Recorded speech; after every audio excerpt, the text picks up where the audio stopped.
Pilipinas ang oras, 5 minuto makalipas ang alas 7 ng umaga.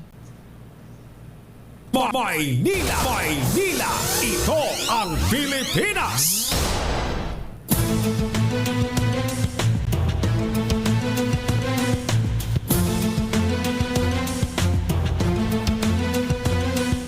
Magandang umaga Luzon, Visayas at Mindanao. Ito po ang programang Maynila, ito ang Pilipinas. At ako po si Lef Narciso, tuloy-tuloy sa pagbabalita, tuloy-tuloy sa serbisyo, sama-sama tayo Pilipino. Maynila, Maynila, ito ang Pilipinas. Sa ulo ng ating mga balita, pisong taas pasahe sa jeepney, epektibo na ngayong araw. Maynila, Maynila, ito ang Pilipinas. Malakihang bawas presyo sa produktong petrolyo kasado sa Martes. Maynila, Maynila, ito ang Pilipinas. Pinakamahihirap na pamilya tatanggap ng 1,000 pisong ayuda at bigas. Maynila, Maynila, ito ang Pilipinas. Mga Pilipino sa Israel pinag-iingat kasunod ng state of war alert. Maynila, Maynila, ito ang Pilipinas. 1 linggong water interruption umpisa bukas, mararanasan sa ilang lugar sa Metro Manila. Maynila, Maynila, ito ang Pilipinas. Low pressure area inaasahang papasok sa Philippine Area of Responsibility ngayong araw. Maynila, Maynila, ito ang Pilipinas. Sa detalye ng ating mga balita, simula na ngayong araw, October 8, epektibo ang taas pasahe sa traditional at modern jeepney. Ayon sa Land Transportation, Franchising and Regulatory Board, magiging 13 pesos na ang pasahe sa tradisyonal na jeepney mula 12 pesos. Habang ang modern jeep naman o e-jeep, pwede nang maningil ng 15 pesos na pamasahe mula 14 pesos.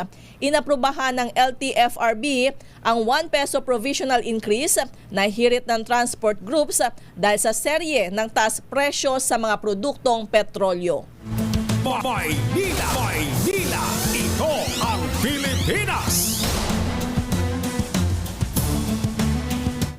Kasado naman ang malakihang bawas presyo sa mga produktong petrolyo ngayong linggo. Ayon sa oil industry sources, posibleng 2 pesos and 75 centavos hanggang 3 pesos and 25 centavos ang tapya sa kada litro ng gasolina. 2 pesos and 35 centavos hanggang 2 pesos and 75 centavos naman sa diesel.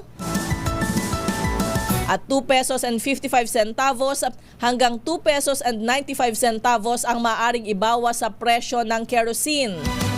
Bunsod ito ng $10 o $10 per barrel na bagsak sa presyo ng krudo sa world market. Bukas inaasahang mag-aanunsyo ang oil companies ng pinal na adjustment na ipatutupad sa araw ng Martes. Maynila, Maynila, ito ang Pilipinas.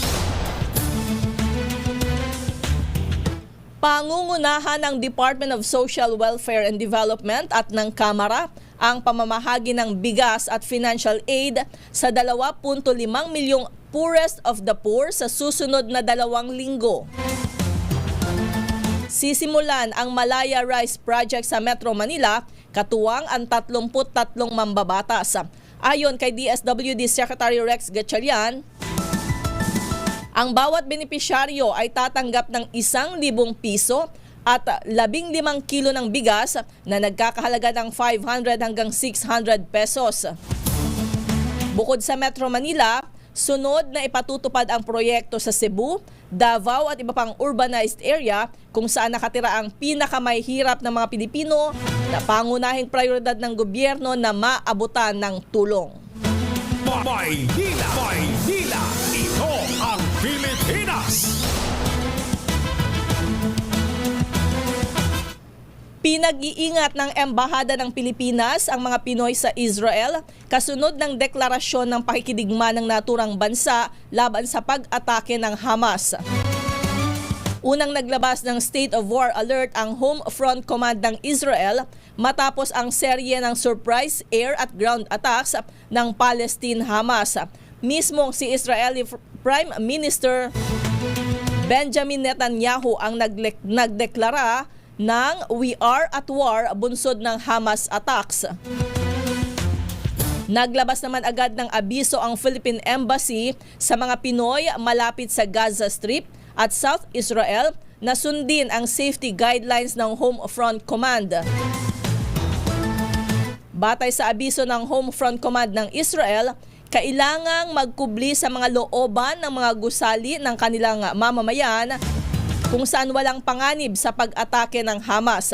Tiniyak naman ng Department of Migrant Workers, Embahada ng Pilipinas sa Tel Aviv at Migrant Workers Office Israel na nakatutok sa sitwasyon ng mga Pinoy sa mga apektadong lugar sa naturang bansa. Maynila, ito ang Pilipinas. Makararanas ng water interruption ang ilang bahagi ng Metro Manila simula bukas October 9 hanggang sa susunod na Lunes, October 16. Ayon sa Maynilad, magkakaroon ng malawakang maintenance sa Caloocan, Navotas, Quezon City, Maynila at Bacoor sa Cavite.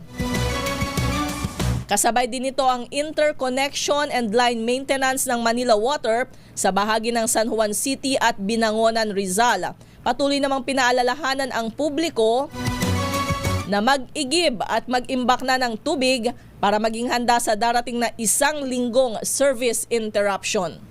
Maynila, ito ang Pilipinas. Inaasahang papasok sa Philippine Area of Responsibility ang isang low-pressure area na binabantayan ng PAGASA. Sa huling update ng Weather Bureau, namataan ng LPA sa layong 1,065 kilometro silangan ng Eastern Visayas at inaasahang papasok ito sa PAR ngayong araw ng Linggo. Pero sabi ng PAGASA, maliit lang ang tsansa na maging bagyo ang naturang LPA. Wala pa rin daw itong epekto sa lagay ng panahon sa buong bansa. Maynila, ito ang Pilipinas. Pilipinas ang oras, 7:12 ng umaga.